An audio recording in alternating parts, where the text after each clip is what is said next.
नमस्कार, भक्ति दर्शन समाचारमा स्वागत छ। उपस्थित छु म हेमा शर्मा।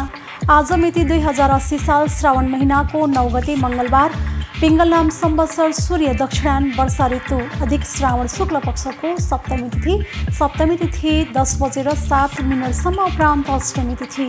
चन्द्रमा कन्या राशिमा इस्वी सम्मत 2023 जुलाई महिनाको 25 तारिक सक सम्मत 1945 र नेपाल सम्मत 1143।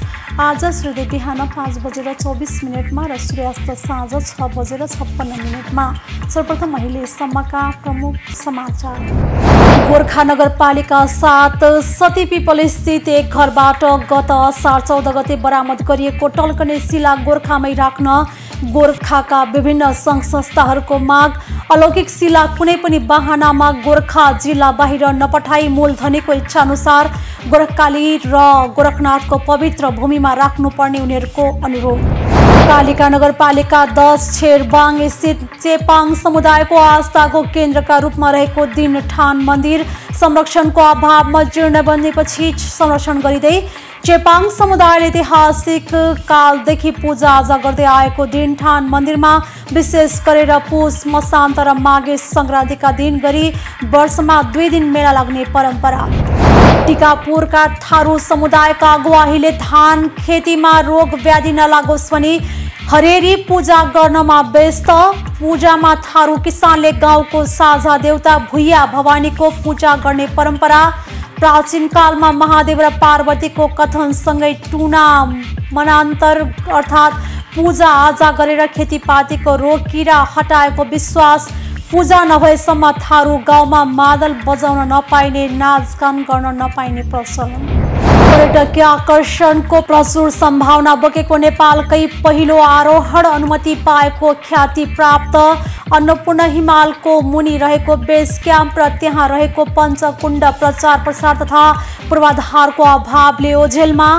पर्यटन प्रवर्धनमा जोड दिँदै अन्नपूर्ण हिमालको आधार शिविरसम्म पुग्ने पदमार्ग निर्माण, आवास व्यवस्थापन तथा आवश्यक संरचना निर्माण तथा अन्नपूर्ण हिमालको प्रचार प्रसार लगायतमा जोड दिएको अन्नपूर्ण गाउँपालिकाको भनाइ। दोलखाको उत्तरी क्षेत्रको गौरी शङ्कर गाउँपालिका 9 मा रहेको मनमोहक प्राकृतिक छ्योत झरना ओझेलमा। हात्तीको सुर जस्तै देखिने यस झरनालाई पालिका प्रदेश र सङ्घलाई आग्रह गरी यसको विकास तथा विस्तारमा लाग्ने सोच बनाएको गाउँपालिकाको भनाइ।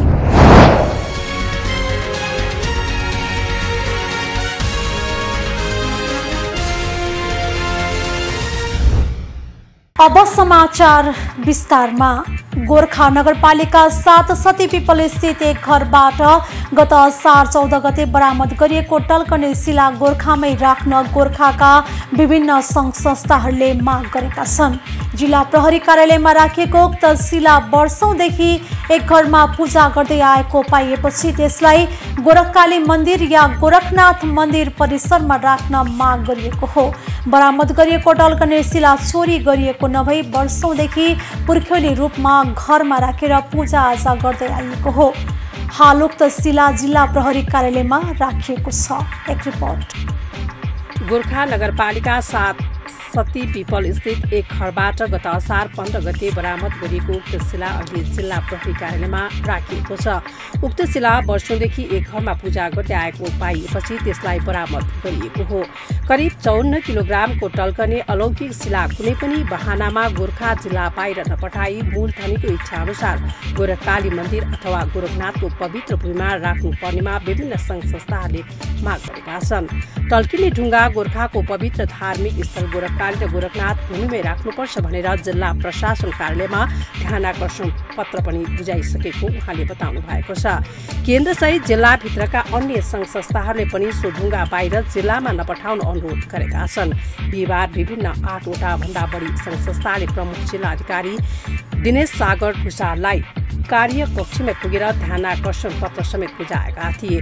टल्कने शिला पूजा आजा र धर्म कर्ममा प्रयोग गरिरहेको अवस्थामा जिल्ला प्रहरीले बरामद गरेको थियो।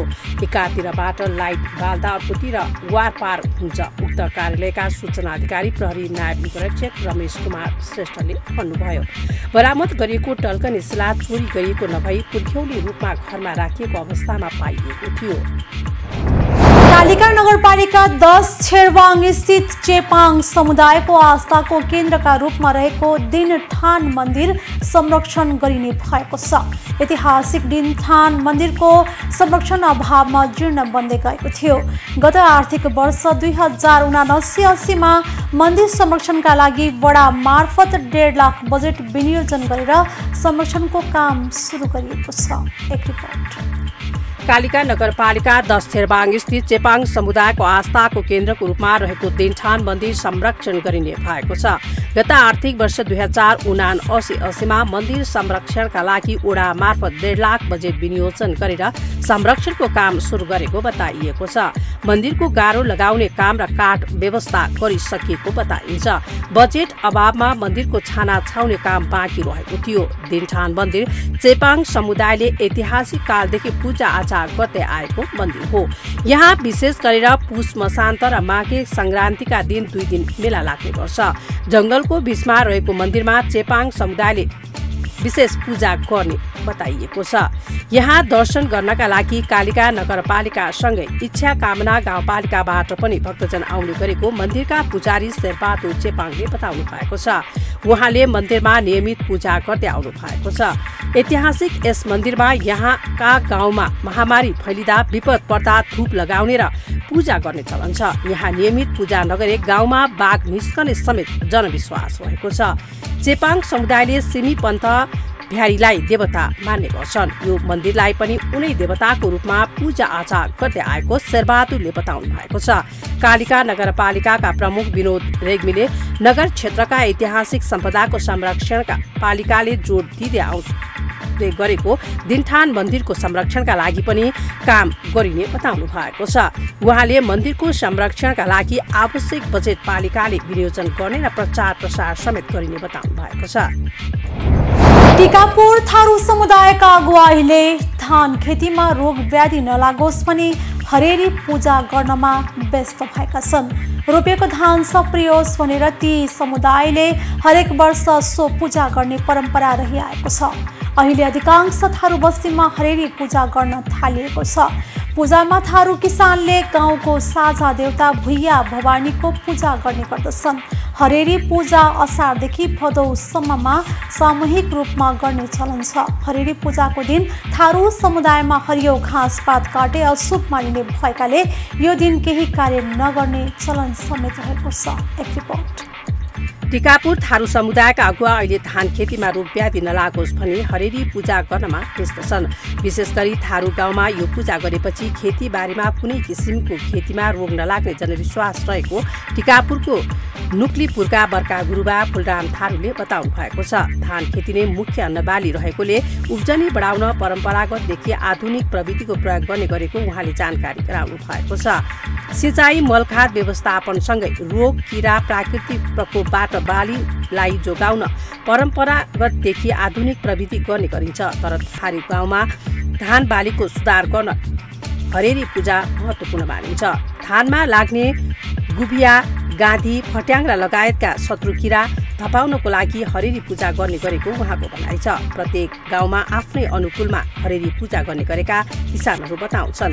हरेरी पूजामा 7 मुखे दियालोमा बत्ती बालेर मुरह सुचा 5 पाण्डव जोगेठवा रक्सुवा कालिका पूर्वेनी भवानी बग्रेसी राज रजपार र जम्बुटुवा गरी 10 देवताको पूजा गरिने किसान राधा चौधरीले बताउनु भएको छ। पूजा गरेपछि खेती सफलन्छ भन्ने विश्वास छ। कुनै कुनै गाउँमा थारू किसान रातभरि जागराम बसेर गीत गाउने तथा नाचगान पनि गर्दछन्। यो पूजा नभएसम्म थारू गाउँमा मातल बजाउन नपाइने नाचगान गर्न नपाइने प्रचलन समेत रहेको टिकापुर वन गाउँका तेजबहादुर चौधरीले बताउनु भएको छ। हरेरी पूजाको दिन थारू समुदायमा हरियो घाँसपात काटे अशुभ मानिने भएकाले यो दिन केही कार्य नगर्ने चलन छ। यसरी दिउँसो सुरु गरेको पूजा रातभर थारू समुदायका प्रत्येक घरका किसानले भलमन्चा अथवा बडघरको घरमा दियो बालेर जागराम बस्छन्। दूध सङ्कलन गर्ने र विशेष पूजा गरी खीर फन खेतको मुहानमा हालिने बेसादी बनाई नुहाएर खेतभरिको पानी हाल्ने गरामा छर्किन्छन्। यसरी पूजा गर्दा धान बालीमा किरा नलाग्ने विश्वास छ। किम्वदन्ती अनुसार प्राचीन कालमा महादेव र पार्वतीको कथनसँगै टुना मन्तर पूजाआजा गरेर खेतीपातीको रोग किरा हटाएको विश्वास थारू समाजमा छ र त्यही अनुसार यो पूजा थारू किसानले गर्दै आएको बर्का गुरुबा राधेश्याम चौधरीले बताउनु भएको छ। प्रकृति पूजकको रूपमा थारू समुदायमा यस्तै अन्य पर्व संस्कार रहेका छन् जुन वर्षौंदेखिको विश्वासको रूपमा रहेको छ। यो पूजामा थारू समुदायका संस्कृति पनि जोडिएका छन्। नेपालको तराईदेखि हिमालसम्म फैलिएको छ नेपालको पर्यटन क्षेत्र। यहाँ धार्मिक, ऐतिहासिक साथै पर्यावरणीय पर्यटकीय क्षेत्रहरू अथाह रहेका छन्। तर यसरी पर्यटकीय आकर्षणको प्रचुर सम्भावना बोकेका क्षेत्रहरू प्रचार प्रसार तथा पूर्वाधारको अभावले ओझेलमा परेका छन्। तिनै मध्येको एक हो अन्नपूर्ण हिमालको आधार शिविर र त्यहाँ रहेको पञ्चकुण्ड। नेपालकै पहिलो आरोहण अनुमति पाएको ख्याति प्राप्त अन्नपूर्ण हिमालको मुनि रहेको बेस क्याम्प र पञ्चकुण्ड भने ओझेलमा परेको छ। एक रिपोर्ट। उत्तरी म्याग्दीको अन्नपूर्ण गाउँपालिका 4 नार्च्याङमा पर्छ अन्नपूर्ण हिमाल। अन्नपूर्ण हिमाल क्षेत्र आफैमा निकै सुन्दर, मनमोहक र आकर्षक त छँदैछ, साथै अन्नपूर्ण आधार शिविरमा पुग्दा स्वर्गको अनुभूति गर्न पाइन्छ। वरिपरिबाट सुन्दर हिमालय पर्वतले घेरिएको अन्नपूर्णको आधार शिविरमा नीलो रङको ताल छ। 4050 मिटरको उचाइमा रहेको यो ताललाई स्थानीयले पञ्चकुण्ड नाम राखिदिएका छन्। धार्मिक तथा पर्यटकीय महत्व रहेको पञ्चकुण्ड तालको लम्बाइ झण्डै 1 किलोमिटर र चौडाइ 200 मिटर भएको अनुमान गरिएको छ। तालमा अन्नपूर्ण हिमालको प्रतिबिम्ब देखिन्छ। तालदेखि 140 मिटरको उचाइमा अन्नपूर्ण आधार शिविर पर्दछ। तालबाट नीलगिरी र अन्नपूर्ण हिमालको रेन्जलाई अवलोकन गर्न सकिन्छ। नार्च्याङ गाउँदेखि 2 घण्टा गाडीको यात्रा गरेर मौरिस हर्गोज पदमार्गको करिब 7 घण्टाको पैदल यात्रापछि तालमा पुग्न सकिन्छ। अन्नपूर्ण आधार शिविर पुग्ने यो सबैभन्दा छोटो दूरीको पदमार्गको रूपमा मानिन्छ। सन् 1950 जुन 3 तारिकको दिन पहिलोपटक 8000 मिटर अग्लो अन्नपूर्ण हिमालमा मानव पाइला परेको थियो। सगरमाथा हिमालको आरोहणभन्दा 3 वर्ष पहिले सन् 1950 मा फ्रान्सेली नागरिक मौरिस हर्गोज र लुई लचेनले पाइला टेकेपछि विश्वका 8000 मिटर अग्ला हिमालमा पहिलो पटक आरोहणको आरम्भ भएको थियो। गण्डकी प्रदेशभित्र 8000 मिटर भन्दा अग्ला 3वटा हिमालहरू छन्। अन्नपूर्ण हिमाल क्षेत्र नेपालको उत्तर मध्य भागमा पर्दछ। यसमा रहेको एक हिमालको उचाइ 8000 मिटर छ। अन्नपूर्ण प्रथम हिमाल विश्वको 10औं अग्लो र नेपालको 9औं अग्लो हो। यसको उचाइ 8091 मिटर रहेको छ। अन्नपूर्ण हिमाललाई आरोहण गर्न विश्वमा सबैभन्दा खतरनाक हिमालको रूपमा मानिन्छ। म्याग्दीको अन्नपूर्ण गाउँपालिकाले अन्नपूर्ण हिमालको आधार शिविरसम्म पुग्ने पदमार्ग निर्माण तथा आवास व्यवस्थापन, आधार शिविरमा आवश्यक संरचना निर्माण तथा अन्नपूर्ण हिमालको प्रचार प्रसार गरी पर्यटन प्रवर्धनमा जोड दिएको जनाइएको छ। छोटो दूरीमा रहेको अन्नपूर्ण हिमालको आधार शिविर पुग्ने विभिन्न ठाउँमा आश्रय स्थलहरू निर्माण गरिएको गाउँपालिकाका प्रमुख प्रशासकीय अधिकृत अमृत प्रसाद सुवेदीले बताउनु भएको छ। दोलखाको उत्तरी क्षेत्रको गौरी शंकर गाउँपालिका 9 मा रहेको प्राकृतिक छ्योत झरना ओझेलमा परेको छ। तामाङ भाषामा पवित्र जल अर्थ लाग्ने उक्त छ्योत झरना प्रचार प्रसार र पूर्वाधारको अभावमा ओझेलमा परेपछि स्थानीय चिन्तित बनेका छन्।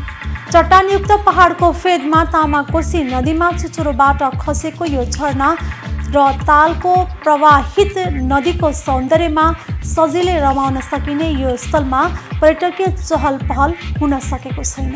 एक रिपोर्ट।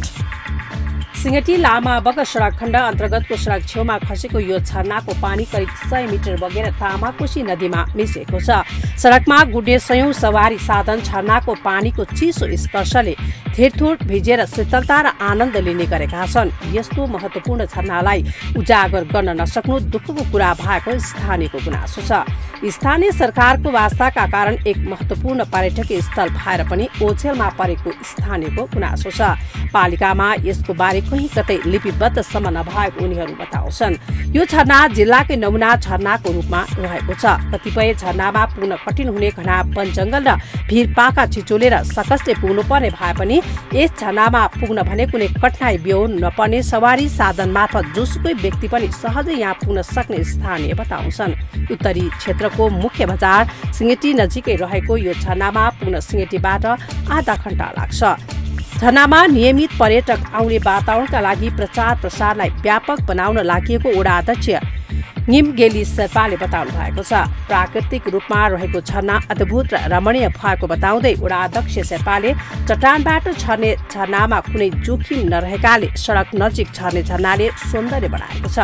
वर्षाको बेला झरनामा पानीको मात्रा बढ्छ, त्यसैले अहिले झरना मनोमोहक भएको छ। हात्तीको सुँडझै देखिने यसलाई शेर्पा भाषामा हात्ती जुङ भनिन्छ। वडामा यसलाई लिपिबद्ध गरेर राख्न पनि लागि छ। पालिका, प्रदेश र संघलाई आग्रह गरी यसको विकास तथा विस्तारमा लाग्ने सोच बनाइएको बताइएको छ।